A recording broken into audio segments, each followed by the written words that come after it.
এই দেখো আমরা একটা নিমন্ত্রণ খেতে চলে এসেছি। এটা হচ্ছে একটা ম্যারেজ অ্যানিভার্সারি ছিল।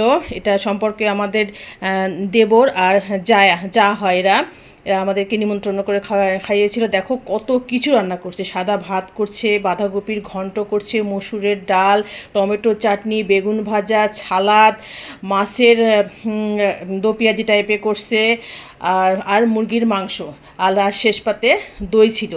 ও একা হাতে এতগুলো রান্না করছে, রান্নাগুলো সত্যি এত অসাধারণ ছিল, এখনও আমার জিভে জল এসে যাচ্ছে। আর এমনি এমনি কিন্তু খাইনি, দেখো সঙ্গে কিন্তু একটা সুন্দর গিফটও দিছি। আমার বড়মশাই একটা দেখো বেগুনি কালারের খুব সুন্দর বেড কভার এনে দিছে। এই কভার বালিশের কভার সহ ভীষণ সুন্দর বাটিকের মতো কাজ। আমার তো খুব ভালো লাগছিল, খুব ওদেরও অনেক পছন্দ হয়েছে। ওদেরকে হচ্ছে দিয়ে দিয়ে দিই, চলো যাই। ওদেরকে দেখালাম, ওরাও ভীষণ পছন্দ করছে। তো এই তো সব মিলেই আমাদের নিমন্ত্রণটা ভীষণই মজার ছিল। তো বড়মশাইকে বলেছিলাম যে আমাকেও একটা এরকম বেড কভার কিনে দাও। বড়মশাই না, আমার কাছে এখন টাকা নেই, দিতে পারবো না। তো এখন টাটা, বাই বাই।